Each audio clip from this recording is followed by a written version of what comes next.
a esta nueva jornada, decíamos, ¿verdad?, de la Semana de la Mediación. Esta tarde la verdad es que yo tengo el gusto y tengo el placer de presentaros a una persona que creo que es un referente en materia de justicia restaurativa, no solamente en España, sino también fuera de nuestro país. Es Carme Gil Román. Ella es presidente de GENME España, de la sección española del Grupo Europeo de Magistrados por la Mediación. Es magistrada también de la sección 3 de la Audiencia Provincial de Barcelona, máster en mediación por la Universidad Pompeu Fabra, tutora de prácticas en el máster de acceso a la abogacía de la Universitat Oberta de Cataluña y en el pasado fue fiscal durante más de 20 años y también coordinadora del Departamento de Formación del Consejo de la Abogacía Catalana. Además de todo esto, ha escrito y colaborado en diversas publicaciones, muchísimas, sobre mediación, derecho, métodos adecuados de solución de conflictos, justicia restaurativa y terapéutica, etcétera. Como he dicho al principio, es un referente dentro y fuera de nuestro país en cuanto a la justicia restaurativa. Y bueno, pues Carme, muy bienvenida y sobre todo, pues gracias por querer estar aquí con nosotros esta tarde hablándonos de justicia restaurativa en casos de violencia de género. Pues cuando quieras. Muy bien, muchas gracias, Amparo. De verdad que siempre es un placer que te presente una amiga como es Amparo y la secretaria de nuestra Junta de GEMME, del Grupo Europeo de Magistrados por la Mediación en España. Y por lo tanto, entre líneas, desde luego se intuye absolutamente el cariño que es mutuo también con Amparo. Y es un placer también estar aquí en el Colegio de Abogados de la Abogacía de Madrid. No me he acostumbrado a los cambios terminológicos. Digo que es un placer estar y no poder estar presencialmente porque todos sabemos que la Semana de la Mediación nos obliga a múltiples actividades y el don de la ubicuidad, pues como decía ayer, estoy practicándolo, pero aún no lo he conseguido. Bien, y agradezco por último que ICAM y en concreto este ADR Mask de ICAM se haya atrevido, porque realmente es un tema tabú el que vamos a tratar en el día de hoy. Mi ponencia refleja también la que hice hace unos meses en el Observatorio de Violencia de Género, en el 8º Congreso del Observatorio, y vengo no a sentar cátedra ni a imponer una opinión, sino a compartir con todos vosotros y con todas vosotras precisamente las dudas que me genera la violencia de género, el abordaje que en nuestro país hemos decidido sobre la violencia de género y a reflexionar sobre lo que estos años nos han dado en esta materia y reflexionar si hemos hecho bastante y sobre todo estamos haciendo bastante en relación.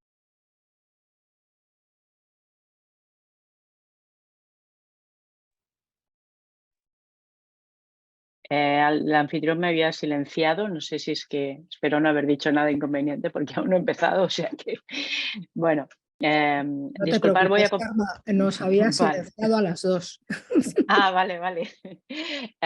Voy a compartir pantalla y así seguís un poco con un sencillísimo PowerPoint la explicación, pero como estamos en hora casi de siesta, pues me permito usar este apoyo.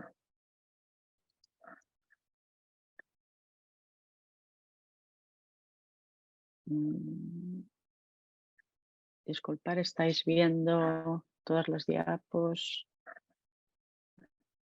Perdón un momento. Producir. Vale, ahora sí. Muy bien.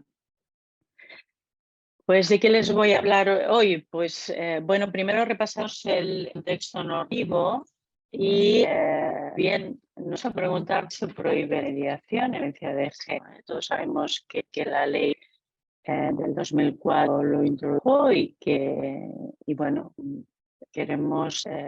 Quiero también decir con ustedes por qué lo introdujo y después quizá en el debate podamos intercambiar pareceres, cosa que no tuve oportunidad de hacer en el observatorio y en otras sesiones que he hecho virtuales con diversos países de América Latina. Bien, en nuestro país, ¿qué es lo que ha pasado en los últimos 20 años en relación a violencia de género?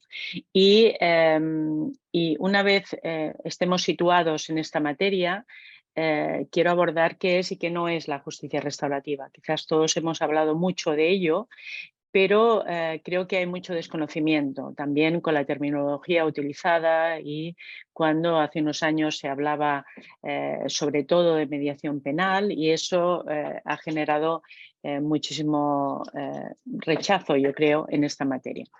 Bien, voy a hablar de lo que representa la justicia restaurativa para las víctimas de cualquier delito y específicamente también estas y los efectos que tiene también en la comunidad y en el propio victimario, en la persona responsable de ese delito.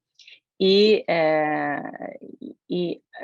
generaré un poco de propuestas sobre cómo debe ser, por una parte, la justicia restaurativa aplicable a cualquier delito y, por otra, las propuestas concretamente de abordaje restaurativo en violencia de género. O sea que espero que me acompañe y que sea fácil de seguir. Lo intentaré hacer lo máximo posible para que no... Contexto normativo, yo creo que somos todos conscientes, ¿no? La ley 1/2004 que introdujo la regulación de la violencia de género, un poco la tolerancia cero a partir de los casos que habían habido y especialmente alguno recordado el año pasado, específicamente que fue precisamente digamos, la gota que colmó el vaso de las que defendíamos y éramos intolerantes con el trato que se estaba dando a las mujeres víctimas de violencia de género y la necesidad de una mayor protección.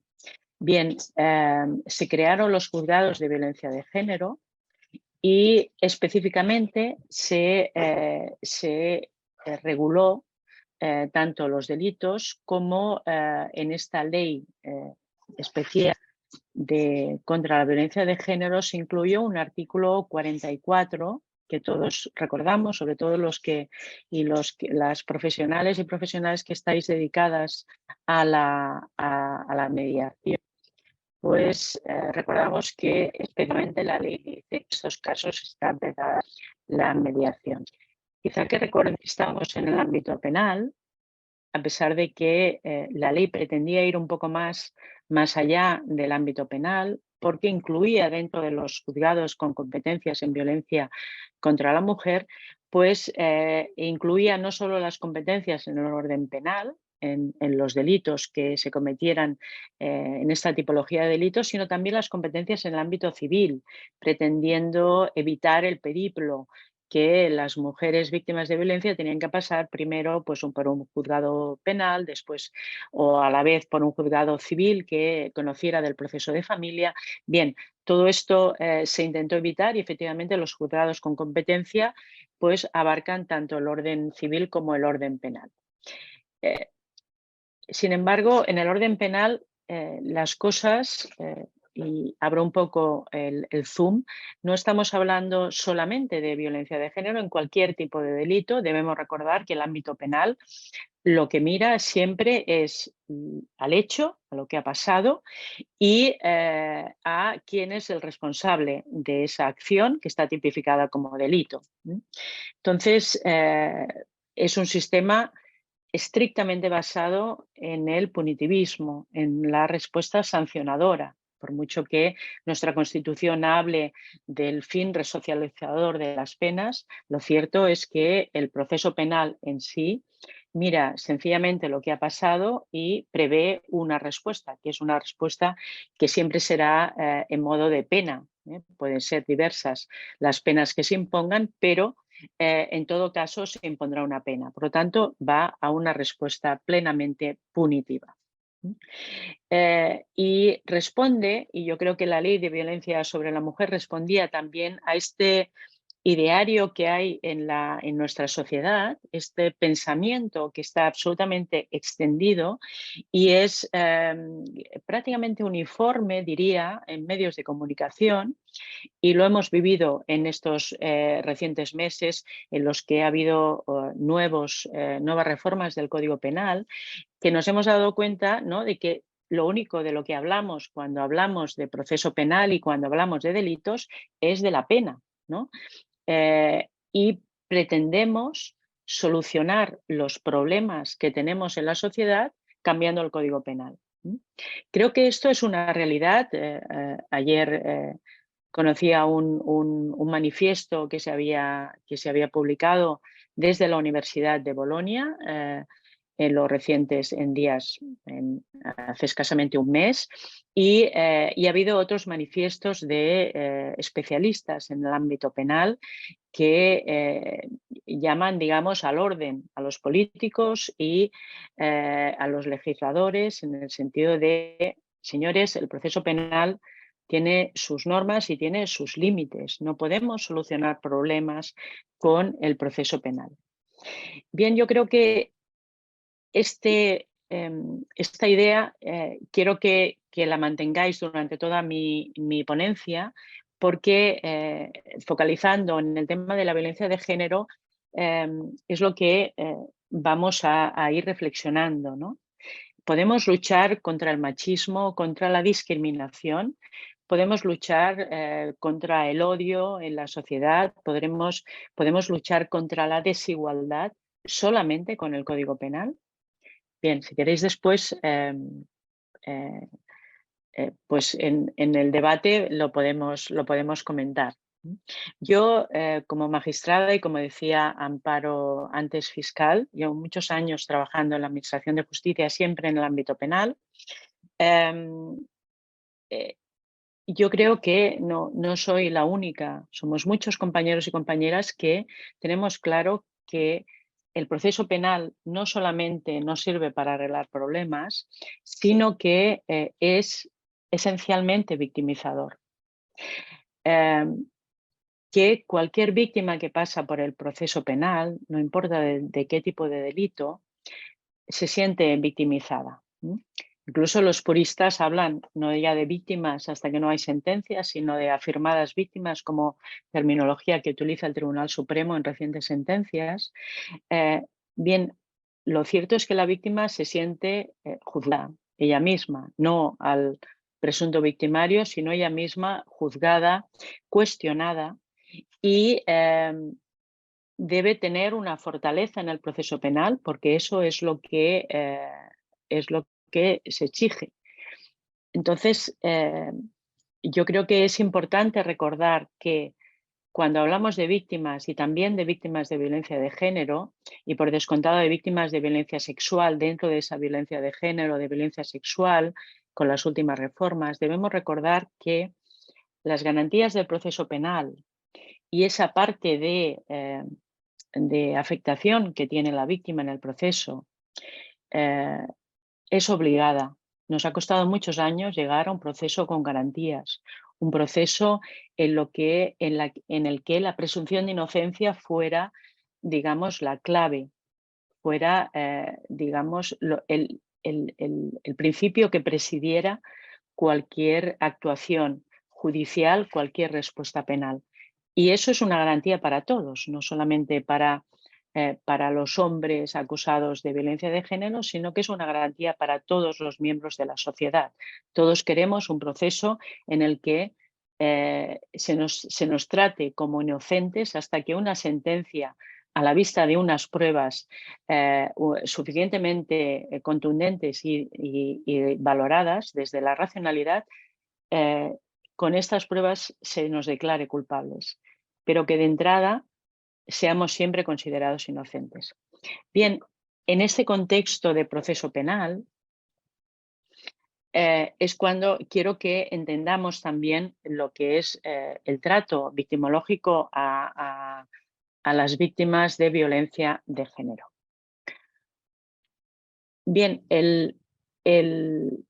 lo que en su momento establecía lo que en su momento estableció la ley del 2004 contra la violencia de género fue absolutamente mantenido en relación a la mediación, ha sido mantenido en los pactos de Estado más recientes y si conocéis la reforma contra la violencia sexual, ha incluido igualmente la prohibición específica de la mediación y añade de la conciliación en casos de violencia sexual. Por lo tanto, el legislador, digamos, ha persistido en esta fijación contra la mediación en estos ámbitos. En muchas ocasiones se justifica, y he oído muchos que lo han basado en el Convenio de Estambul.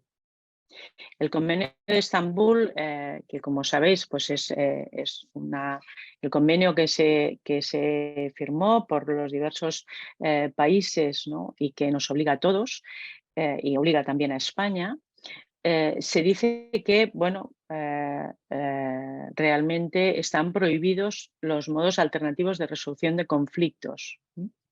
Sin embargo, fijaros bien lo que he señalado en negrita, ¿no? Porque el artículo 48 del convenio lo que nos dice es la prohibición de los modos obligatorios de resolución de los conflictos. Evidentemente, dentro de los modos de resolución de conflictos está la mediación, todos lo sabemos, y vosotros que estáis agrupados, ¿no? en el ICAM, porque conocéis perfectamente lo que es la mediación, sabéis que se agrupa dentro de estos métodos adecuados o alternativos, como queráis decir, de resolución de conflictos. Pero fijaros bien que el Convenio de Estambul no habla que la prohibición en todo caso, está hablando de la prohibición de métodos obligatorios, es decir, que se imponga a las partes la obligación de pasar por una mediación o la conciliación, etcétera. Y es que tenemos acaso una imposición de pasar en mediación. No la tenemos. Ni la tenemos en violencia de género ni la tenemos en ningún caso. La ley de eficiencia procesal, bueno, va a introducir un requisito de procedibilidad, o al menos eso es lo que está proyectado, un requisito de procedibilidad, pero que obligará a las partes, en el caso de que quieran entablar un litigio, a demostrar que antes han intentado otras vías. Pero eso no es una obligatoriedad. No es, repito, una obligatoriedad.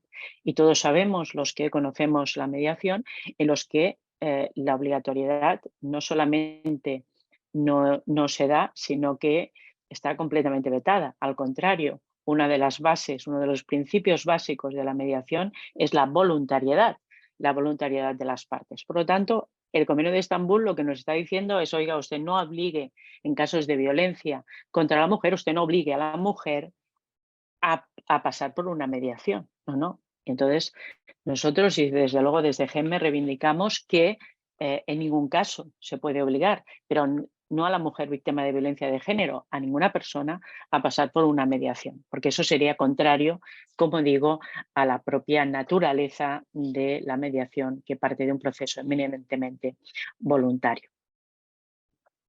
Por lo tanto, esta prohibición de la mediación basada en el Convenio de Estambul es uno de los mitos que debemos dejar caer, porque no es lo que dice el Convenio de Estambul.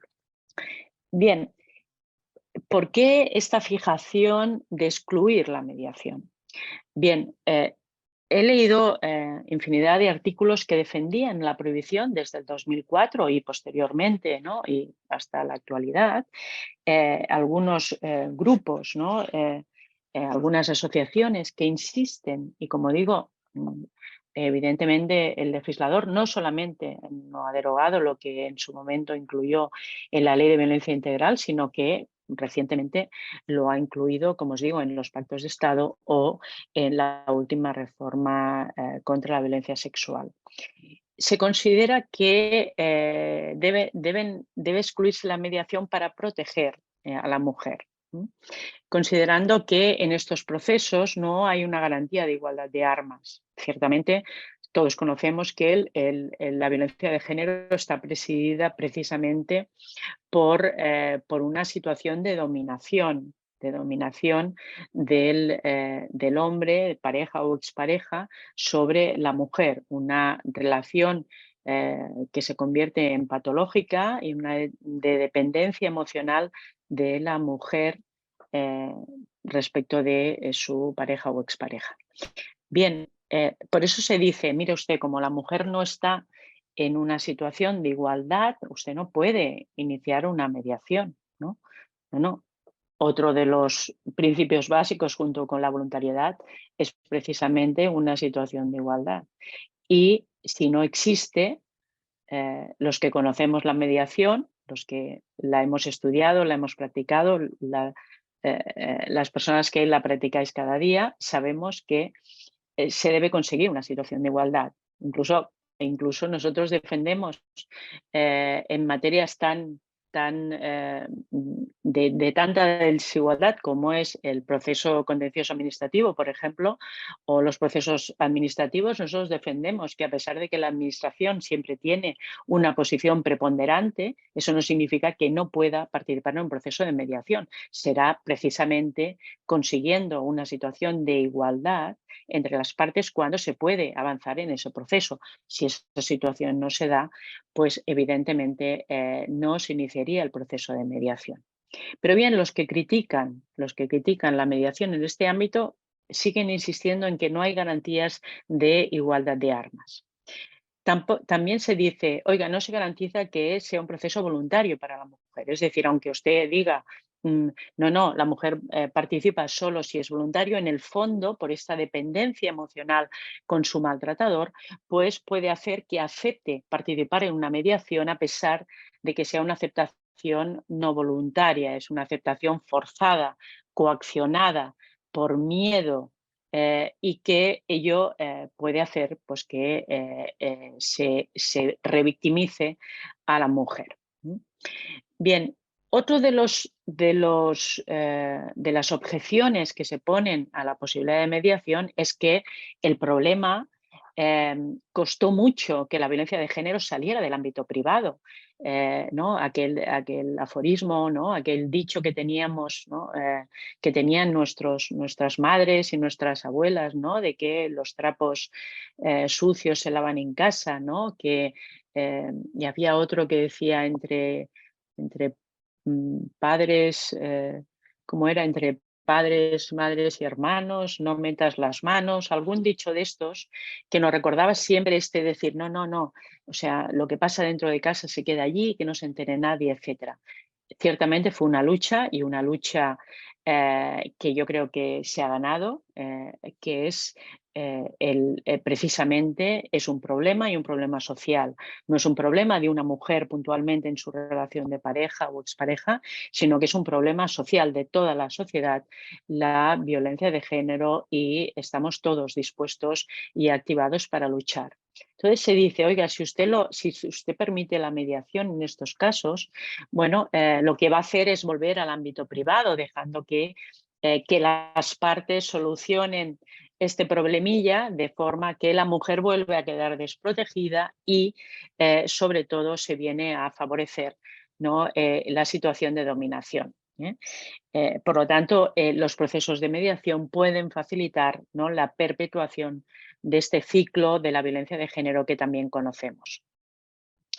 Bueno, estos son los motivos, ¿no? Pero digamos, ¿qué es lo que ha pasado en estos últimos 20 años? ¿No? ¿Qué es lo que ha pasado? ¿Realmente ha servido la prohibición de mediación, que se ha extendido también a la justicia restaurativa en esta, digamos, esta especie de red protectora para la mujer? Se dice, no, es que la mediación está prohibida y cuando usted habla de mediación en el ámbito penal, incluya la justicia restaurativa. Después veremos a ver si es lo mismo o no es lo mismo. Bien, en los últimos 20 años, no se ve, perdón. En los últimos 20 años, ¿qué es lo que ha pasado? Perdonad. Bueno, yo creo que es claro que las cifras de violencia de género no se han reducido. Creo que solamente debemos ver las estadísticas que publica el Observatorio contra la Violencia de Género e Intrafamiliar para darnos cuenta de que no se han reducido las cifras.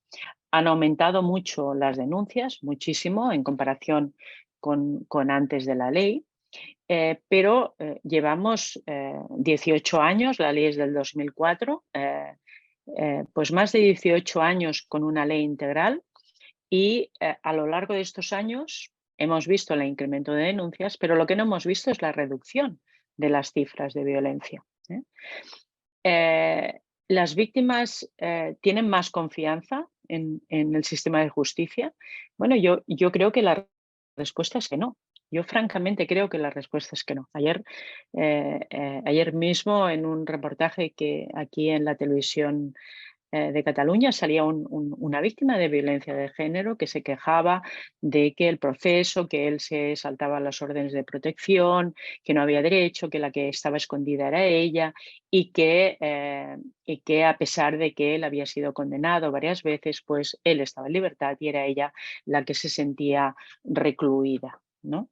Bueno, yo creo que si vosotras conocéis, intervenís con víctimas de violencia de género, yo creo que en muchas ocasiones no entienden el proceso y sobre todo no se sienten confiadas en iniciar el proceso, en meterse en la vía judicial.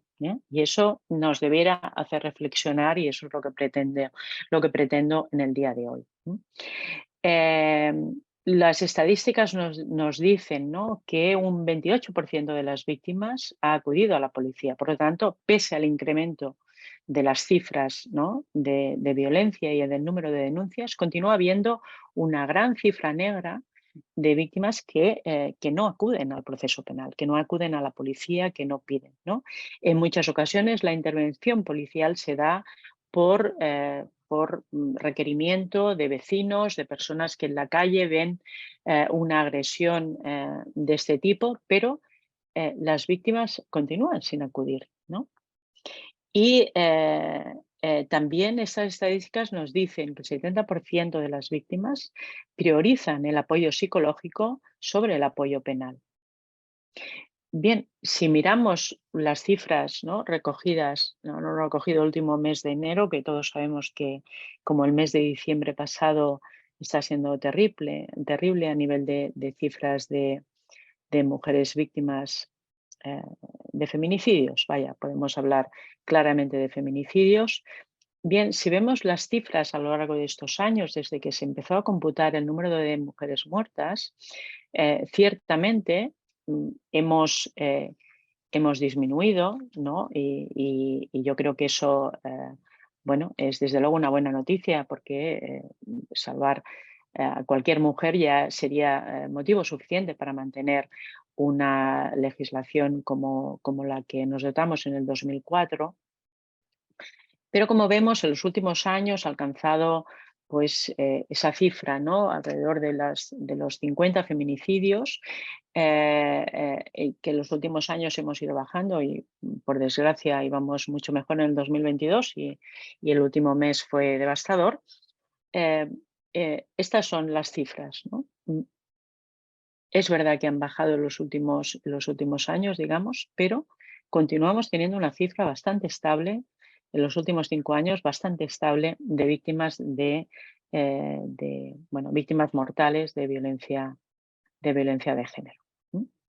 Pero, y quiero comentar algunos de los trabajos de investigación publicados y que han trabajado con las víctimas, siguen reflexionando sobre cómo se sienten las víctimas de violencia de género. Cito concretamente un trabajo publicado en el 2020, elaborado por Josep María Tamarit y otros investigadores de la Universidad de Lleida y de otras universidades, en las que Precisamente el título es ilustrativo, ¿no? La impotencia de la justicia penal ante la violencia de género, visiones de profesionales y de víctimas, ¿no? Allí recogen las opiniones de jueces, juezas, fiscales, profesionales también de la abogacía y víctimas de estos delitos. Y entre las conclusiones, que voy a leer textualmente porque yo creo que es revelador, ¿no? La impotencia, nos dicen, es la expresión de frustraciones en gran medida relacionadas con las elevadas expectativas que la sociedad ha puesto en la respuesta penal a una forma de violencia que está vinculada con conflictos complejos, de una complejidad inabordable, con las herramientas propias del sistema judicial y especialmente en el ámbito penal. Se confirma la observación que había hecho Larrauri en el 2005, cuando advertía que las víctimas querían una respuesta que el sistema no les puede dar. Y en este mismo sentido podemos interpretar la visión de los profesionales cuando afirman que un proceso judicial no es el espacio adecuado para que las víctimas encuentren lo que esperan. Bien, yo creo, al menos yo comparto plenamente las palabras que ponen, ¿no? Que se reflejan en este estudio, dichas por los profesionales que están trabajando en el ámbito de la violencia de género, jueces, fiscales y profesionales de la abogacía, ¿no? Pero también muchos psicólogos, psicólogas y también, ¿por qué no?, mediadores, mediadoras que conocen perfectamente a estas mujeres y que sabemos que en el proceso penal difícilmente les podemos ayudar, pero no en el sentido de, no estoy reclamando con esto que volvamos atrás, sino en el sentido de que las expectativas que hemos puesto, que hemos ofrecido a las mujeres fomentando las denuncias, que repito, era necesario fomentar, pero las expectativas que les hemos puesto sí que no responden a la realidad. El proceso penal no puede creerlas sin cuestionar absolutamente nada de lo que dicen.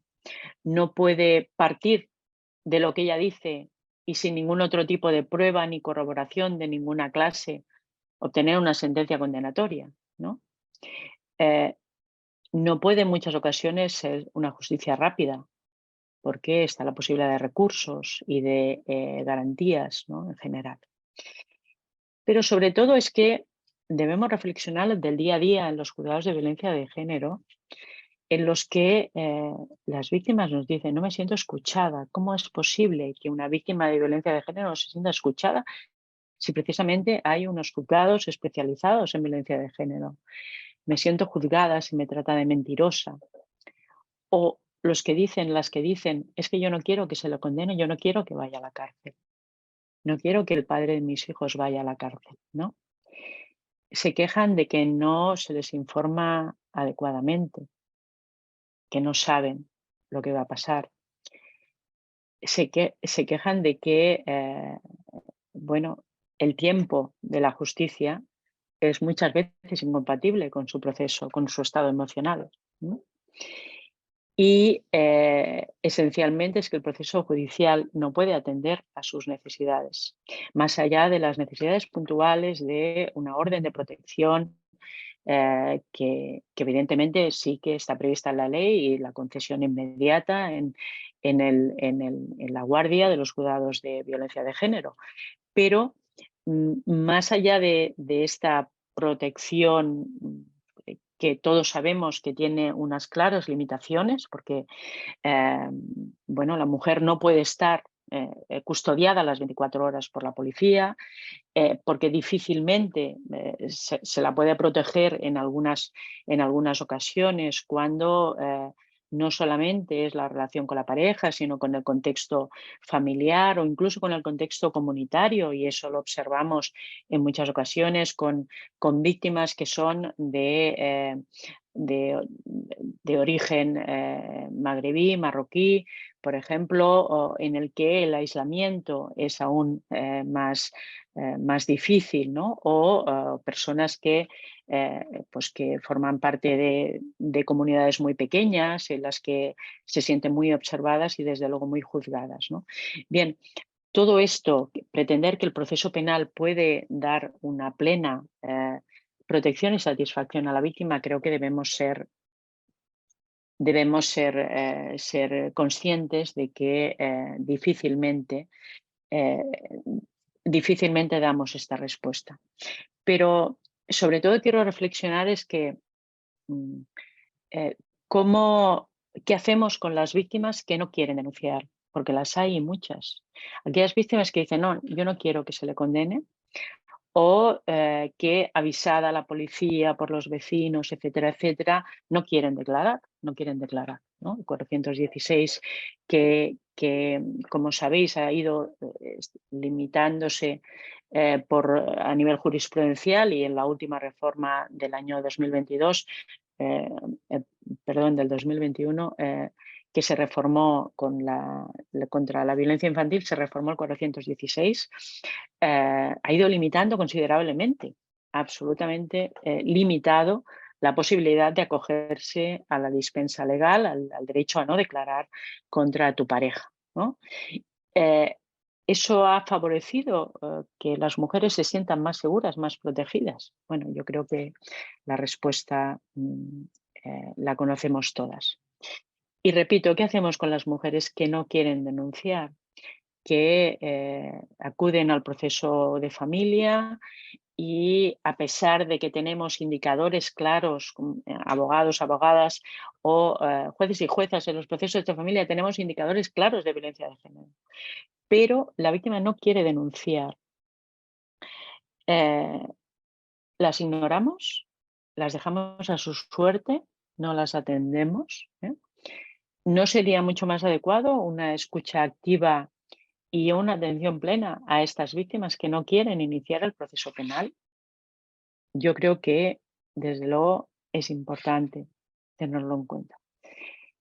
Pero es que es curioso también, porque lo que decíamos de los... no sé por qué no funciona. Perdonadme que no me pasa la hoja ahora. Son cosas del directo que dice aquel. Ahora. Vale. Perdonadme antes de... Voy a intentar volver atrás. Vale. Curiosamente, cuando hablamos de proceso penal y también en violencia de género, se admiten las conformidades. Para mí resulta un contrasentido que, por una parte, estemos diciéndole que en ningún caso cabe la mediación, pero que en cambio sí que cabe que la persona reconozca los hechos y acepte la condena, y que se dicte una sentencia de conformidad, y que en estos procedimientos intervenga también la víctima, porque si está personada con un profesional de la abogacía y está pidiendo la condena, se habrá oída también a la hora de la condena que se le impone. Por lo tanto, estará participando en esta negociación en relación a la condena, ¿no? Es más, los cambios legales que están previstos en la Ley de Eficiencia Procesal, que se está en este momento en el Congreso, están estableciendo que las conformidades puedan ser de cualquier tipo de pena, ¿no? Y cuidado, que no estoy confundiendo mediación con conformidades, porque después incidiré en ello, ¿eh? Pero si no permitimos ningún tipo, porque la mujer no puede ser, no es libre de decidir, no puede ser coaccionada, bien, porque su letrado o letrada acepte una conformidad con su beneplácito, se entiende, debemos considerar que lo ha hecho coaccionadamente o lo ha hecho libremente. ¿Por qué aceptamos un proceso como la conformidad y en cambio no aceptamos otros procesos? Y debemos tener en cuenta que la aceptación y la conformidad, que es una aceptación de hechos y aceptación de la pena que solicitan las acusaciones, no tiene por qué conllevar ni un reconocimiento ni una responsabilización, ¿vale? Después incidiré en ello. Bien, entrando ya, visto en este contexto en el que nos hemos ubicado, entrando ya en esto, diremos qué es y qué no es la justicia restaurativa. Porque por fuerza debo pararme, debo detenerme en esto. Porque cuando yo hablo y proclamo, y desde GEMME estamos defendiendo que es necesario el abordaje restaurativo de las víctimas también de violencia de género, no solamente estemos abogando por la supresión de la prohibición, sino que de la prohibición que prevía, hablando estrictamente de mediación. Estamos defendiendo que pese a esa prohibición, ¿no? Aun cuando esa prohibición no se suprima, que reitero, nosotros abogamos por su supresión porque tenemos plena confianza en que los profesionales de la mediación, debidamente formados, como lo estáis en habilidades, ¿no? En conocimientos, en habilidades sobre todo para el empoderamiento de las partes que participan en los procesos de mediación. Y desde esta confianza plena que tenemos en estos profesionales, podemos asegurar que el proceso de mediación es un proceso seguro, también para las víctimas de violencia de género, porque el primero que rechazará la posibilidad de una mediación será el mediador, mediadora, que, conocida la situación en que se encuentra esta persona, dirá: no puedes en este momento participar en el proceso. Es necesario que trabajemos contigo, ¿no? Un empoderamiento, una superación del trauma, una superación del estrés postraumático y todo esto. Y cuando esté restituida, entonces ya volvemos a hablar del tema. Pero en este momento no. Yo confío plenamente en que la inmensa mayoría de profesionales de la mediación actúan así. Y eso lo digo porque es lo que conozco. Pero cuando hablamos de justicia restaurativa, no hablamos estrictamente de mediación. ¿Y por qué no hablamos de mediación? Porque yo, y os lo digo como magistrada en el ámbito penal, las víctimas no median con sus agresores, no es una mediación. Por mucho que la terminología mediación penal esté extendida, la justicia restaurativa es otra cosa. Es otra cosa. Porque, repito, la utilización de la palabra mediación yo creo que es inadecuada en el ámbito penal.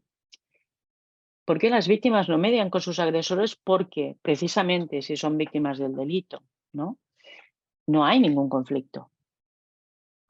Al que le han entrado en su casa y le han robado, el que le han dado un tirón del bolso, le han tirado por el suelo y le han robado el bolso, la persona que es agredida, la persona raramente tiene un conflicto con nadie. En algunas ocasiones se puede dar un conflicto entre compañeros de trabajo, vecinos, familiares. Se puede dar un conflicto que desemboca en una escalada de violencia, todos lo conocemos, y que desemboca en la comisión de un delito. Pero en la mayor parte de casos, la víctima no tiene relación con su victimario. Entonces, no podemos hablar de que está mediando, que está llegando a un acuerdo de, no, porque el proceso restaurativo es otra cosa. Y es otra cosa mucho más profunda. ¿Por qué no te pasas? Bueno, ¿qué es la justicia restaurativa? Y es fácil porque no me tengo que inventar nada. Lo que estoy diciendo no es algo que yo haya escrito, no, es que es el manual sobre programas de justicia restaurativa de la ONU, que no solamente lleva años, sino que es la segunda edición reciente en el año 2020, en el que agrupa cualquier programa que utilice procesos o busque resultados restaurativos, respuesta flexible, participativa, de resolución de los problemas generados por la conducta delictiva, para proporcionar una vía complementaria, en algunos casos alternativa, a la justicia.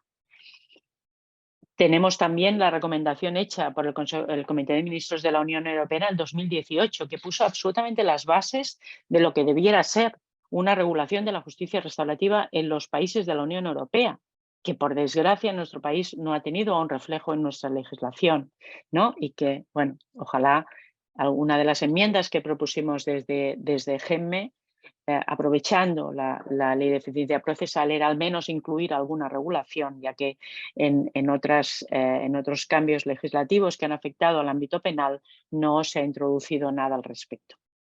Bien, nos dicen cualquier proceso en que las personas dañadas por el delito o las personas responsables participen activamente, si quieren, obviamente libremente, en la resolución de las consecuencias resultantes del delito.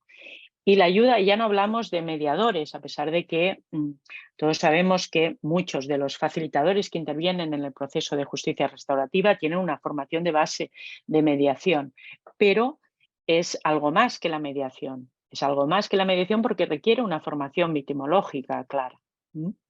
Bien, este facilitador penal tiene que ser, por lo tanto, no solamente independiente, sino claramente cualificado. Y esto es lo que nos dice qué es lo que es la justicia restaurativa, ¿vale? Pero desde luego, ¿qué es lo que no es la justicia restaurativa? Mirar, no es una privatización de la justicia penal. Es que no lo es, porque no estamos abogando a la supresión del proceso penal. Nosotros, desde luego, consideramos que en nuestro país, después de ¿cuántos años llevamos? Desde el 2001, 22 años, porque entró en vigor en enero del 2001 la ley de justicia juvenil, la ley de responsabilidad penal del menor. Yo pude trabajar en la Fiscalía de Menores justo en la entrada en vigor de la ley y esa ley estableció el principio de oportunidad, que permitía al fiscal considerar que cuando no había interés en perseguir el delito y sobre todo había habido una respuesta educativa al menor, no era necesario continuar. Y esta innecesariedad de continuar se daba cuando existía una, digamos, una reparación a las víctimas, ¿no? Y podía tener varias formas que menciona la ley. Esa posibilidad que se estableció en el 2001 y la propia ley en su preámbulo decía, este es un campo de pruebas para trasladar primero la instrucción al fiscal y después el resto de instituciones a la justicia penal de adultos. Ha pasado 21 años y no solamente no estamos en ese escenario, sino que ese escenario se ve bastante lejano en este momento. Bien, por lo tanto, no es que queramos una privatización de la justicia penal. No, no es así. La justicia restaurativa lo que está trabajando es con otro material mucho más sensible, que no hablamos de simples reparaciones económicas, como se están conociendo en el proceso penal. El proceso penal, junto con la respuesta penológica, el castigo, lo que hay de cara a las víctimas, que es simplemente una reparación económica. Entonces, lo que nosotros estamos defendiendo es, oiga, abra usted un espacio al margen del proceso penal en el que las víctimas sean atendidas y reparadas, no económicamente, integralmente, ¿vale? Y tampoco es, y lo digo para dejar claro, porque hay también mucha confusión en esto, no es un encuentro obligado entre víctima y agresor, no es verdad. Tenemos en el imaginario procesos restaurativos como, por ejemplo, los encuentros de Nanclares entre víctimas de terrorismo y victimarios, ¿no? Miembros de la banda terrorista ETA. En esos casos se han dado los encuentros, era pues efectivamente la confrontación entre la víctima con un miembro de la banda terrorista, no necesariamente su víctima directa, pero sí un miembro de la banda terrorista. Bien,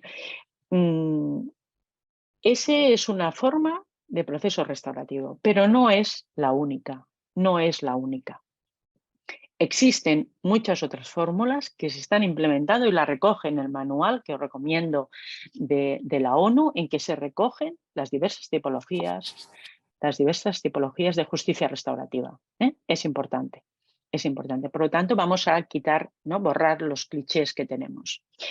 Y tampoco es un espacio para perdonar, ¿no? En esta idea judío-cristiana de no, es que pido perdón y ya está, ¿no? No. Os recuerdo una frase de la película Maishabel, ¿no? En la que uno de los, creo que fue Luis, ¿no? Luis, uno de los que participan en los encuentros, uno de los primeros presos que participan en los encuentros, dice, no te puedo pedir perdón porque lo que hice, matar al marido de Maishabel, es imperdonable. Por lo tanto, no, la justicia restaurativa, el espacio restaurativo no es un espacio para perdonar. Claro que entran en juego emociones, pero a una víctima no se puede, ¿no? Y en los procesos restaurativos los facilitadores lo dejan claro. No se trata aquí de pedir perdón y ya, nos olvidamos. No, esto no es un confesionario, es bastante más, bastante más. ¿Qué beneficios consideramos que tiene la justicia restaurativa para las víctimas en general? Bueno, claramente el proceso restaurativo da el protagonismo a las víctimas, ¿no? Los espacios restaurativos que se están ofreciendo, precisamente allí son escuchadas. Uno de los déficits, ¿no?, que las víctimas nos decían en la justicia penal es que no me escuchan, ¿no? Ciertamente la mujer que después de un relato de años y años y años de maltrato, cuando llega al juicio, en muchas ocasiones juicio rápido, lo que dice, no, bueno, es que, vale, muy bien, te ha maltratado, has descrito violaciones, etcétera, pero vamos a fijarnos en que hace 2 días tienes un parte de asistencia, nos vamos a fijar en esto porque como lo demás no sabemos cómo va a quedar, pues nos centramos en esto. Entonces la mujer cuando dice, no, bueno, es que me dio una bofetada aquel día, pero es que, oiga, hace 30 años, no, vamos a centrarnos en la bofetada, ¿no? ¿Cómo se va a sentir escuchada la mujer? Bien, en los procesos restaurativos precisamente lo que hay es una escucha activa, importantísima y necesaria para las víctimas, ¿no? Atiende a sus necesidades, a la capacidad y también a la cultura. Es un proceso a medida de la persona que participa, porque no es lo mismo culturalmente una mujer maltratada o una mujer violada o vejada, no es lo mismo, ¿no? Según su nivel cultural, digamos, la carga vital que lleva, no es lo mismo en la asunción, ¿no?, de su victimización. Muchas de ellas no tienen ni siquiera conciencia de que son víctimas, ¿no? Y eso es necesario entenderlo para poder ayudarlas, ¿no? Para poder ayudarlas. El proceso restaurativo parte de una comunicación directa, adaptada, como digo, en su lenguaje, una comunicación en la que el facilitador está atendiendo claramente a cuáles son las necesidades, ¿no? Permite trabajar la comprensión, ¿no?, de por qué soy víctima del delito. Nos dicen en muchas ocasiones víctimas no de violencia de género, sino de otros muchos delitos, ¿no? Este sentimiento de culpa que arrastran, que es difícil de entender para los que no somos víctimas del delito, ¿no? Hacerse cargo y asumir, ¿no?, que no es culpa tuya la comisión del delito, ¿no?, que no es culpa tuya haber sufrido el delito, es fundamental y forma parte del proceso de restablecimiento, ¿no? El reconocimiento. Le estamos dando a la víctima un pleno reconocimiento, ¿no?, como sociedad, como comunidad, ¿no? Sabemos lo que has sufrido, te estamos escuchando y te estamos entendiendo. Y lo que busca es una reparación que puede ser efectiva o puede ser una reparación simbólica, y parte también de la solidaridad como comunidad, como miembro de la sociedad que es esta víctima y que como sociedad le debemos, ¿no? Esas son las premisas en las que trabaja, ¿no? En concreto, las víctimas de violencia de género, que es tan importante, ¿no? Un espacio donde aquí sí que tienen el protagonismo.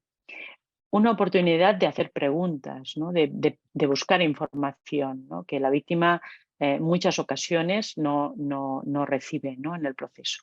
Pero les permite también hablar, sentirse escuchadas sobre lo que han vivido, ¿no?, y sobre cómo ha afectado a su vida, a la vida de sus hijos, a la vida de sus padres, ¿no?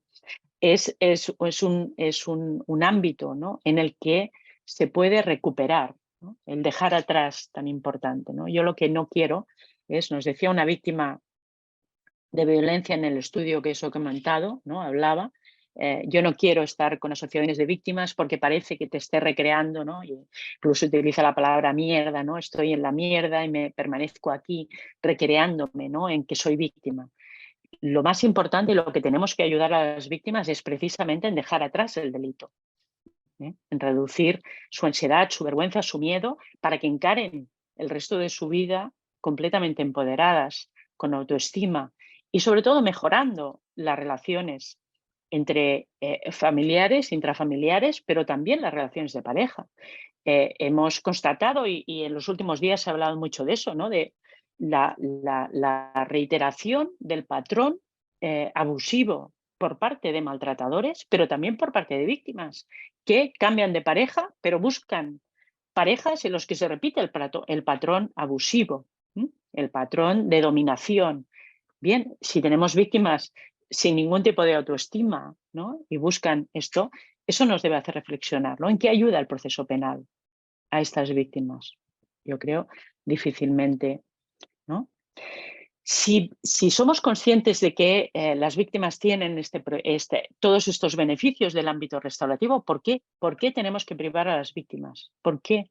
Si es un derecho que las víctimas tienen, y lo dice el Estatuto de la Víctima y lo dice la Directiva del 2012, las víctimas tienen derecho a espacios restaurativos. Entonces, ¿por qué las víctimas de violencia de género no tienen este derecho? ¿No? Pero también debemos mirar que no solo es a las víctimas, sino qué efectos puede producir en el victimario, en la persona, en el hombre responsable del delito. Bueno, os he comentado antes el tema de las conformidades. Es que en una conformidad realmente hay una responsabilización por lo hecho, o lo que hay es un utilitarismo, disculparme, porque de golpe bajó el sol y me quedé un poco a oscuras. Voy bien, Amparo, si no me paras. El proceso de responsabilización que se hace en una conformidad, ya os digo yo que no es, ¿no? En muchas ocasiones las personas acusadas lo que te dicen es, bueno, yo reconozco porque ponderado los riesgos, ¿no? de celebrar el juicio, pues igual la pena me va a caer una más grande, o me conformo en la guardia porque me rebajan en tercio, ¿no? Pero yo no lo he hecho, ¿no? Esto lo he oído en numerosas ocasiones, estando ejecutando después sentencias de conformidad dictadas en los procesos que se siguen en la guardia, ¿no? Bien, es una responsabilización, ¿no? Es una aceptación, bueno, utilitarista, diría yo, ¿no? Respetable, sí, por supuesto, como acusado, pero utilitarista. No tiene nada que ver con lo que se trabaja en justicia restaurativa, donde precisamente lo que se está trabajando es una responsabilización real, una asunción del daño causado, pero no solamente el daño a tu víctima directa, sino a toda la sociedad. Pero no debemos permitir decir, bueno, ¿no? Y por desgracia produce mucho daño lo que es la banalización de la violencia de género, la negación de la existencia de la violencia de género, ¿no? Bueno, yo creo que produce unas consecuencias y como sociedad somos responsables de decirle al victimario, no, es que esto no te lo toleramos. No es que no te lo tolere la víctima, es que nosotros como sociedad no te lo toleramos. Pero por otra parte, esta asunción y esta reflexión y este reconocimiento y confrontarse al daño causado estimula el desistimiento de la violencia porque estamos trabajando en otras claves. Y quiero reflexionar de verdad porque en muchas ocasiones cuando he trabajado en el ámbito penitenciario, las personas condenadas por delitos relacionados con la violencia de género, los hombres condenados por violencia de género se sienten víctimas del sistema, reproduciendo el clásico de, claro, porque la mujer, porque tal, porque no, ella es una bruja, claro, y el sistema está contra mí porque soy hombre, etcétera, etcétera, ¿no? Y estas claves, estos anclajes a estos pensamientos rígidos del dominador, ¿no? Del hombre machista, no hay posibilidad de trabajarlos en prisión si no hay realmente una intervención a nivel emocional y a nivel estructural de esa persona, ¿no? Por lo tanto, hasta que no reconocen, ¿no? Y recuerdo en uno de los programas que hay en algunas prisiones aquí en Cataluña, ¿no? Que se puso en marcha una realidad virtual, ¿no? Que con unas gafas de realidad virtual el hombre se situaba en el lugar de la mujer y recibía las vejaciones, los insultos, las agresiones. Y entonces decía, vale, con la realidad virtual, igual que te sitúas en una nave espacial, resulta que eres capaz de situarte y hasta ahora no lo has hecho. Empiezo a entender el daño que he causado. Ahí está el motor de cambio. Ahí está el motor de cambio. Y el motor de cambio no solamente ayuda a disminuir la reincidencia, sino que sobre todo ayuda a que se cumplan las obligaciones también, los compromisos de reparación. Por lo tanto, reflexionemos si no es necesario la introducción de la justicia restaurativa.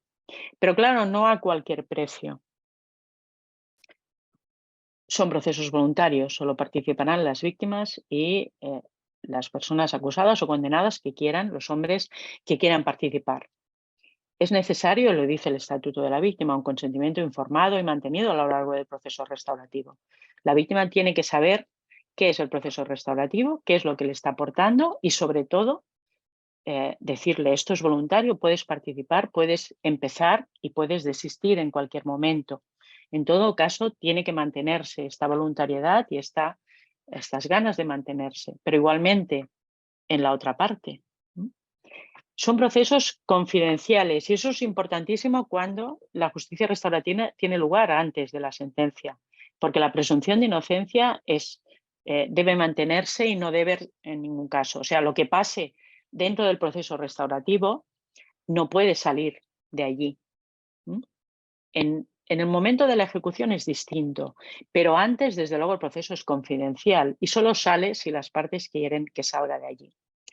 Y es imprescindible, como lo es también en mediación, una adecuada formación de los mediadores. Desde luego, los facilitadores y los facilitadores que trabajen en violencia de género tienen que conocer precisamente el material sensible en el que están trabajando, la problemática de la mujer maltratada, el síndrome de mujer maltratada, la forma de ayudarla, sus necesidades y, digamos, sus dificultades en mantener. Y nosotros defendemos desde GEMME y yo personalmente, ¿no? Defiendo un sistema público. Un sistema, desde luego, forma parte, la justicia restaurativa debe formar parte de la administración de justicia. Y en esto sí que soy tajante, porque lo que estoy defendiendo es que las víctimas acudan a un ámbito, a un proceso restaurativo, pero con plenas garantías, ¿no? Puede darse en procesos que no son públicos, con facilitadores, ¿no? Yo no voy a decir que no pueda hacerse, pero yo como juez, desde luego, defiendo la necesidad de que sea la Administración de Justicia quien facilite estos espacios restaurativos para dar todas las garantías y sobre todo en caso de violencia de género. Por lo tanto, yo creo que la forma de neutralizar las críticas que desde algunos sectores se mantienen sobre estos procesos, es decir, no, oiga, todas las garantías, servicio público, facilitadores debidamente especializados y formados permanentemente, un proceso gratuito para las víctimas, desde luego, y un proceso general en el sentido que nos dice la recomendación del 2018. Cualquier víctima de cualquier provincia española tiene derecho a un espacio restaurativo en estas condiciones. No puede ser que los de Navarra estén en mejor situación que los de Soria o los de Albacete. No puede ser. Y eso es fundamental. Por eso las administraciones públicas deben apostar y facilitar estos servicios. Entonces, yo además añadiría algunas premisas y con esto voy acabando. En algunas ocasiones serán necesarias informes psicosociales de cómo está la víctima, ¿no? Que el facilitador las pida o los propios jueces y juezas antes de derivar o la fiscalía, ¿no? Antes de derivar, vamos a ver desde el punto de vista psicológico cómo está esta persona, desde el punto de vista social, ¿no? Qué dependencia tiene de su victimario para asegurarnos de que el proceso es un proceso voluntario y no coaccionado. El proceso debe ser flexible, atendiendo a la situación emocional de la víctima. Y yo lo he dicho en varias ocasiones y lo repito, creo que no es incompatible con fomentar la denuncia y la necesidad de que la persecución pública de estos delitos se mantenga, pero en muchas ocasiones la víctima no está en condiciones de mantenerse en el proceso, de aguantar el proceso penal.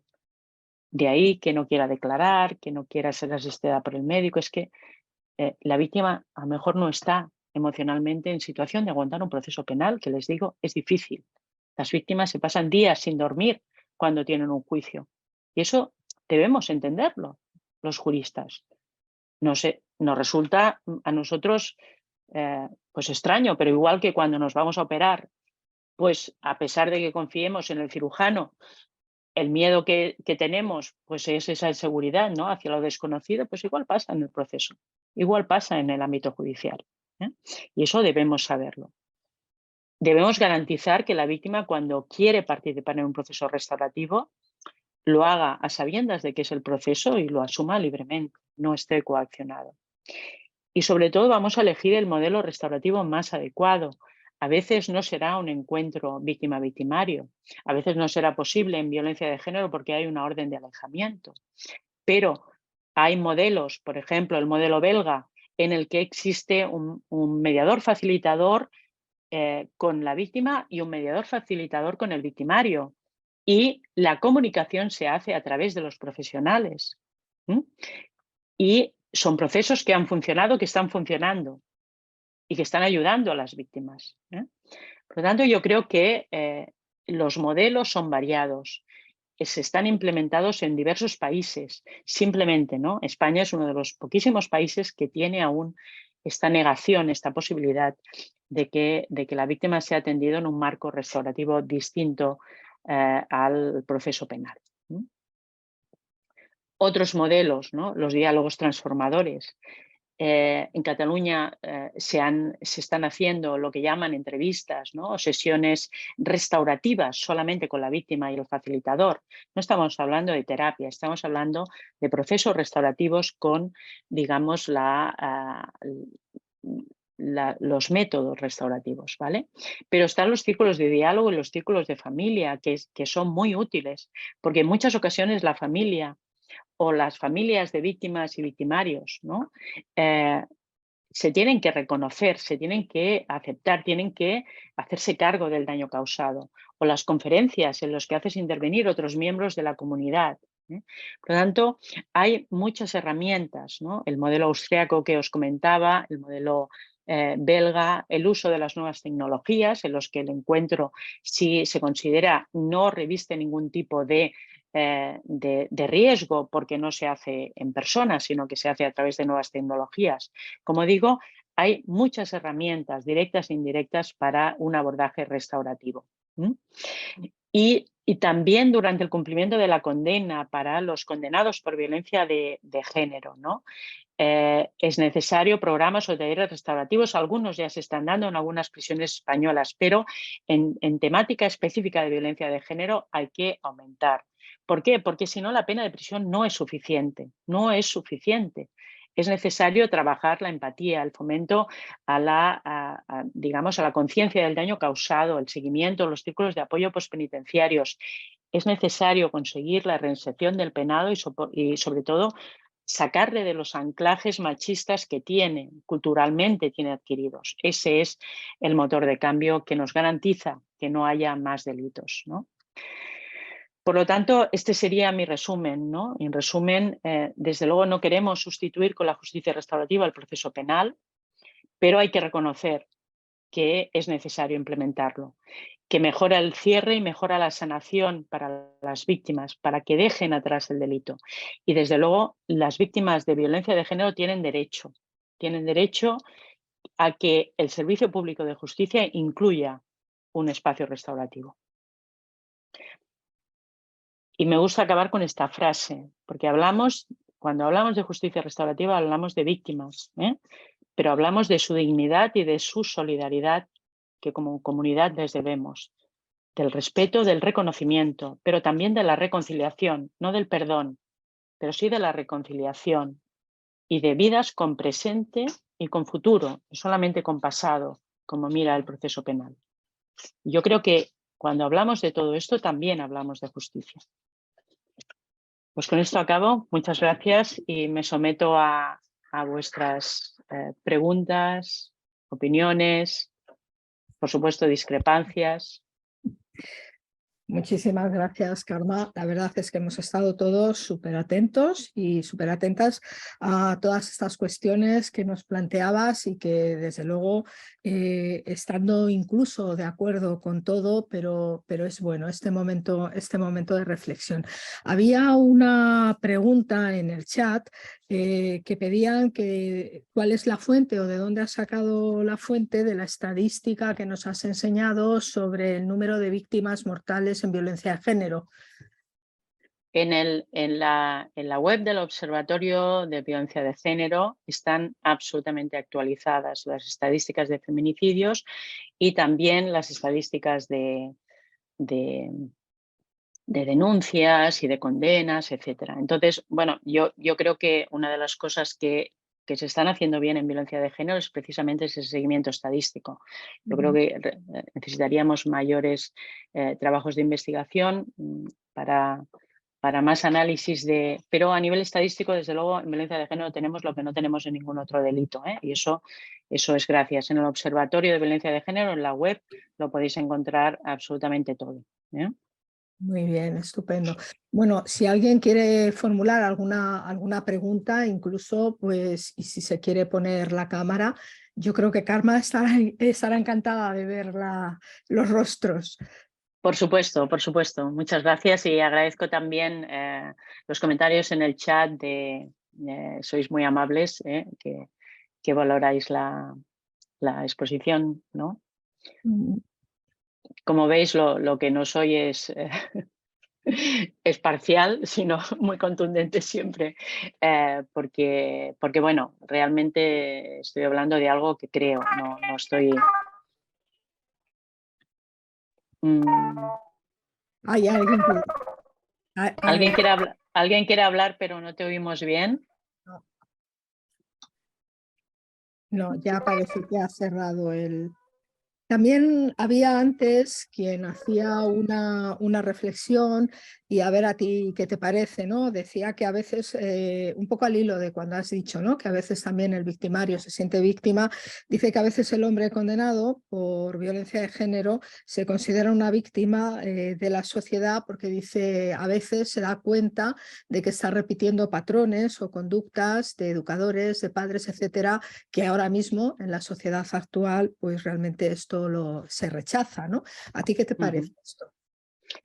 Bueno, ciertamente, y yo creo que es uno de los problemas que tenemos, y por eso he dicho al principio de mi intervención que el proceso penal no soluciona problemas, ¿no? Entonces, realmente estamos hablando de un tema cultural que tenemos en el ADN, ¿no? Y si miramos históricamente, ¿no?, el origen de la sociedad heteropatriarcal, ¿no?, que terminología que se usa actualmente, pues nos vamos a 4.500 años, ¿no eran? En los primeros textos existe ya esa constancia de que la mujer es una posesión más del hombre, ¿no?, como las vacas o las cabras. En esos primeros textos jurídicos encontramos estas referencias, pero las encontramos también en la Biblia, encontramos múltiples en lo que es nuestro constructo cultural, ¿no? Entonces, luchar contra eso es muy difícil, ¿no? Entonces, de ahí que como sociedad no nos puede bastar la respuesta penal. Digo, oiga, es que hay que educar y hay que trabajar en la igualdad y ser beligerantes con la desigualdad y con los patrones de cosificación de la mujer, de dominación masculina, que se mantienen y desde luego se mantienen entre nuestros jóvenes, porque yo que estoy en una sala con competencias en justicia juvenil, el problema no es un problema de los adultos, es un problema de los adolescentes. las primeras parejas adolescentes están reproduciendo patrones de dominación machista.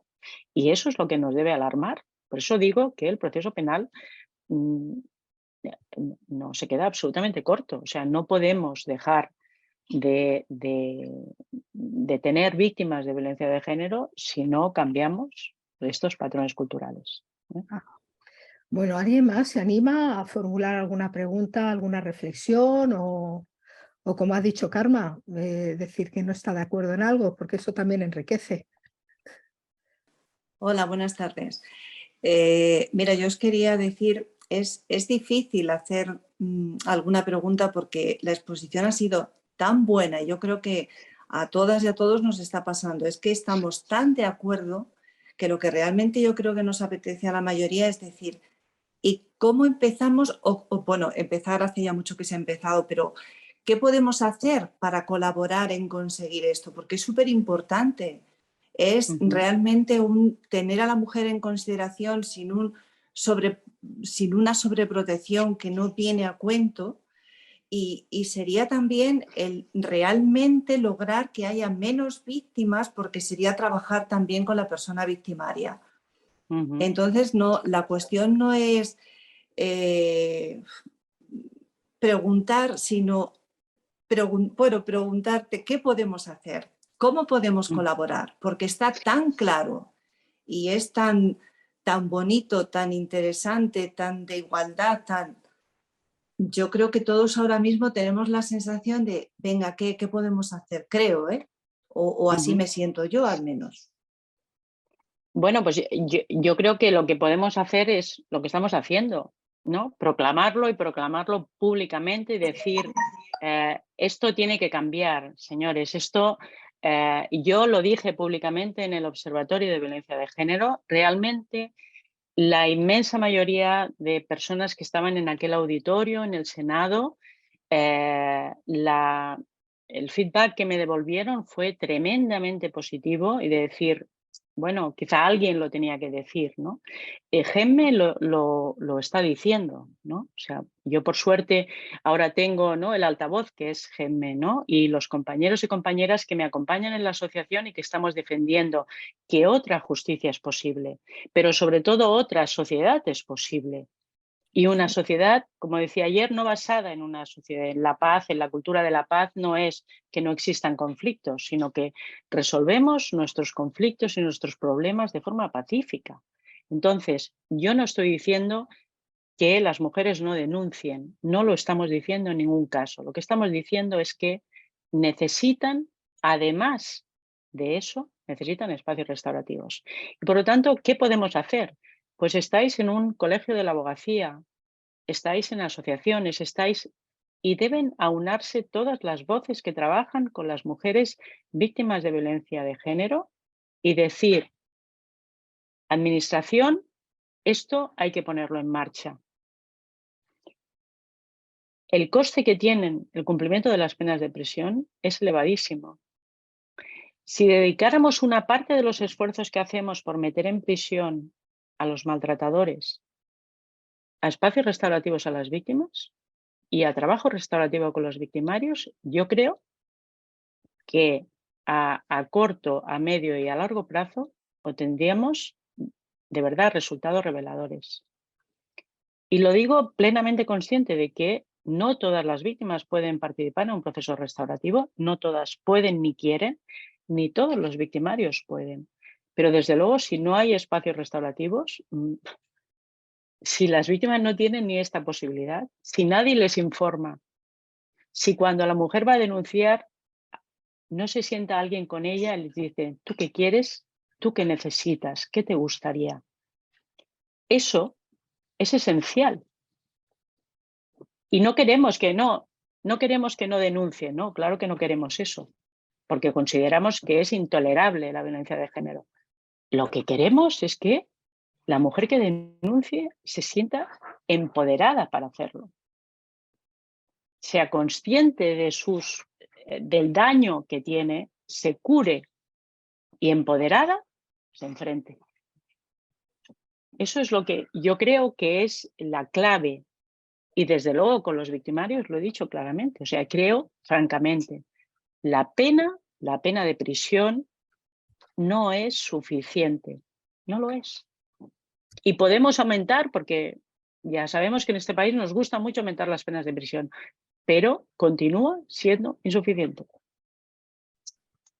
Totalmente de acuerdo. Muchísimas gracias. Gracias, Mercedes. Bien.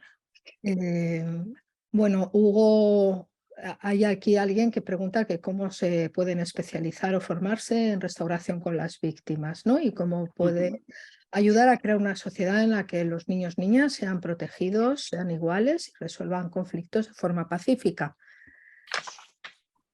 Bueno, pues Amparo, podrías tú también responder a eso, ¿no? Y yo creo que muchas de las personas que nos están siguiendo precisamente podrían responder, porque estáis comprometidos precisamente con eso, ¿no? Con la solución pacífica de los conflictos. Efectivamente. Desde luego, la especialización o la formación en justicia restaurativa, pues evidentemente está ahí, hay varios. Yo en el máster que hice en la Fabra hay una parte dedicada a la justicia restaurativa, pero yo creo que en los diversos másters y cursos que se dan de formación en las diversas especialidades, y desde luego aquí tenéis el trabajo de Elena Soleto mismo en Madrid, que tiene el máster en el que lleva muchos años trabajando. Hay otras como son la Asociación de Criminología, por ejemplo, en el País Vasco, que ha trabajado muchísimo con víctimas y son muy valiosos los profesionales que allí trabajan. Pero bueno, podría enumerar varios, simplemente informaros, buscaros, porque oferta formativa hay en esto, desde luego, para trabajar con las víctimas y ayudar a las víctimas.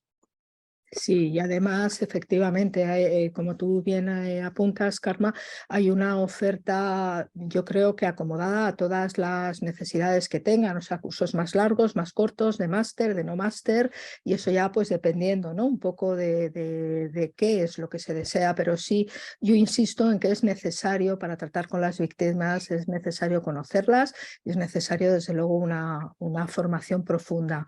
No solamente Sin duda. Me atrevería a decir en justicia restaurativa, sino en tratar a las víctimas, que yo creo que eso es muy importante. Tenemos Totalmente. una mano levantada, Esther, cuando quieras. Esther. Hola, buenas Hola, tardes. hola, Esther. Enhorabuena, es una alegría seguir de ella. ¿Puedes activar la cámara? Porque así te vemos. Perdón, desactivo la cámara y solo dejo el audio.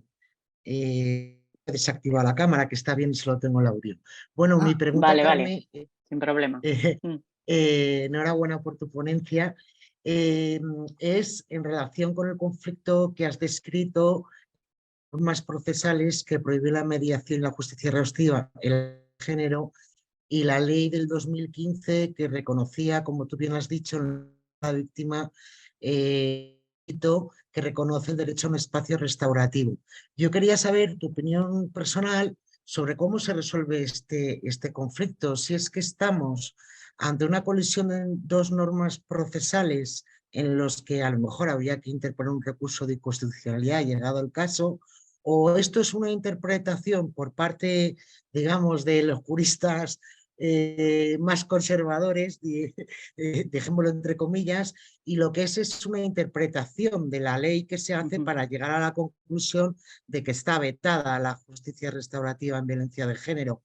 Y si quizás la solución sería, como creo que has apuntado, la instauración o la habilitación de la justicia restaurativa en la futura ley de eficiencia procesal, si conoces cómo está este trámite parlamentario, que se han presentado enmiendas por el PP, cuándo va a salir, si tienes noticias de que al final se va a incluir en de procesal, que nos comentes un poco, y muchas gracias, de verdad, un abrazo. Gracias, Esther. Muchas gracias, Esther. Bueno, en relación a esto último, desde GEMME hicimos una propuesta de enmienda de introducción a una disposición adicional que incluyera la regulación de la justicia restaurativa basándonos en la recomendación 2018. Apoyábamos con nuestra enmienda también una enmienda que viene desde la Consejería de Justicia de Navarra o los miembros de la Consejería de Justicia de Navarra que nos hemos aunado en este esfuerzo por este reconocimiento, porque sabemos que uno de los lastres con los que contamos es no disponer de una cobertura legal, ¿no? En el proceso penal no hay ninguna disposición que nos permita ubicar lo que dice el artículo 15 del Estatuto de la Víctima, que es todas las víctimas tienen derecho a, pero en qué momento del proceso, cómo se hace, qué efectos tiene, etcétera, etcétera. Entonces, todo eso, y como juristas sabemos que nos movemos mucho mejor cuando tenemos, digamos, el mapa del proceso que nos permite saber qué carretera cogemos en cada momento. Como sí que está en menores, ¿no? Y en menores sabemos después de 20 años los beneficiosos efectos que tiene esta posibilidad, ¿no? Y en cambio, bueno, pues no se ha implementado. Nosotros propusimos que fuera esta ley. A mí personalmente tuve mis problemas, ¿no? ¿Por qué? Porque la única mención que hace al proceso penal la ley de eficiencia procesal es para hablar de conformidades. Y yo lo he mencionado, no tiene nada que ver un proceso de conformidad con un proceso restaurativo, no tiene nada que ver ni para víctimas ni para victimarios, desde luego, y no quería que se mantuviera esta confusión, pero ciertamente creo que es la última oportunidad de incluir una reforma como esta, es procesal, ¿no? Y pues ya que vamos a tocar la ley procesal, pues vamos a tocar también en esto. ¿Cómo está? Pues bueno, estamos dependiendo pues, de los congresistas, de los partidos políticos. Nosotros con Amparo, con Juan Mejías, miembros de GEMME, fuimos al Senado y expusimos, ¿no?, nuestras propuestas sobre la ley de eficiencia procesal y los problemas que veíamos en el texto, pero uno de los aspectos que también propusimos es decir, hombre, aprovechemos esta ley para incluir la regulación de la justicia restaurativa, una inclusión de regulación de mínimos, por supuesto, pero ya que no hay tiempo material en esta legislatura de sacar una regulación en condiciones de justicia restaurativa, al menos un mínimo, ¿no?, que nos permita pues, una pequeña pica en Flandes, ¿no? ¿Cómo está? Pues dependemos un poco de los partidos políticos de la negociación. Desde luego todos ellos nos dijeron que por supuesto estaban a favor de los derechos de las víctimas, por supuesto que conocían y que confiaban en las ventajas de la justicia restaurativa, pero bueno, a ver si se materializa o no, ¿no? Que eso ya sabemos que el juego pues, de equilibrio político a veces pues, tiene... está vetado en el entendimiento racional de los no implicados, ¿no? Y eso es todo. Yo no sé si me habías hecho alguna otra pregunta. Amparo, ¿me ayudas? Nada más. Muchísimas gracias. Vale, gracias. Muy bien. Bueno, no, puede haber tiempo para una pregunta más, si alguien se anima. Bien, alguien ha planteado el tema del coordinador de parentalidad, creo.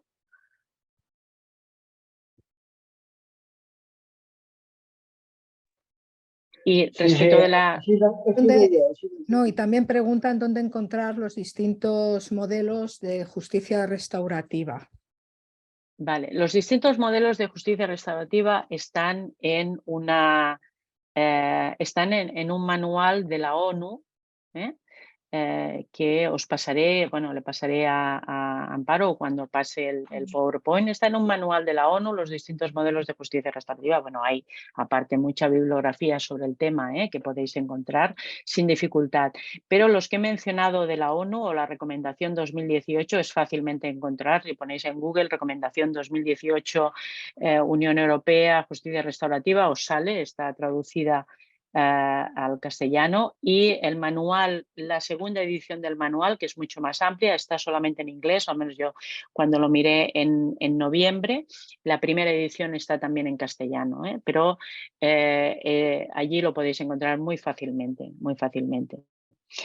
Y el tema del la coordinación de parentalidad, bueno, es otro ámbito distinto, porque nosotros sabemos que en familia el tema, ¿no? Lo que planteabas de la diferenciación, ¿no? de mediación y justicia restaurativa, ¿no? Yo creo que son ámbitos distintos. Nosotros, desde luego, desde GEME defendemos que la mediación también debería caber, porque sabemos perfectamente que lo que supone la escalada en el conflicto familiar, lo sabemos, lo constatamos a diario, lo que supone la escalada del conflicto familiar, y nosotros consideramos que en muchas ocasiones una intervención desde el ámbito de la mediación podría ayudar a evitar conflictos, y sobre todo ayuda a evitar conflictos en la ejecución de los acuerdos de divorcio, ¿no? Sobre todo en cuestión de hijos, ¿no? En cuestión de hijos e hijas es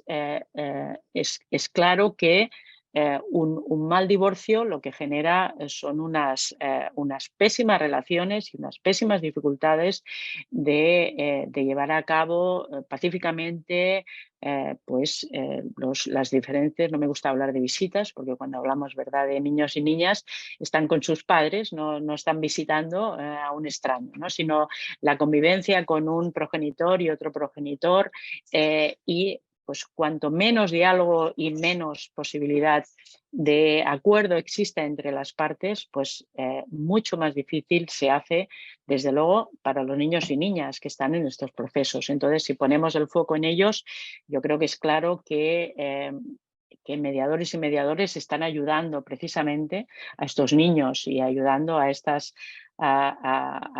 parejas y exparejas a, digamos, que su vida futura sea una vida en paz, en diálogo y sobre todo en respeto, ¿no?, a los derechos de sus hijos e hijas. Pero serían aspectos distintos, ¿no? Y cuando hablamos de violencia de género, sobre todo las dificultades nos vienen derivadas de lo que es también una obligación legal, como es la orden de alejamiento cuando hay una condena. Estas órdenes de alejamiento dificultan mucho el postdivorcio, ¿no? Porque, bueno, estás partiendo precisamente de que no haya ningún tipo de diálogo. Por eso reivindicamos fórmulas intermedias, fórmulas indirectas, como hemos mencionado, la austriaca o con las nuevas tecnologías, etcétera. Muy bien, Carmen, pues qué pena porque hemos terminado. Te agradecemos muchísimo y yo personalmente Gracias. el esfuerzo, este hueco que nos has reservado en la tarde de hoy. Sabemos que estás bueno, pues a tope absolutamente con esto de la Semana de la Mediación y con tu trabajo y con todas tus tareas, ¿no? Así que sí, muchísimas estamos gracias. todas. A vosotros, al Colegio de la Abogacía de Madrid. Muchísimas gracias a ti, y yo Karma. creo que gracias, y entre todos alcemos la voz y reivindiquemos un espacio restaurativo para las víctimas. Depende de todos, de todas. Gracias. Muchas gracias. Gracias a Karma y a Amparo por la tarde de hoy. Muchísimas gracias.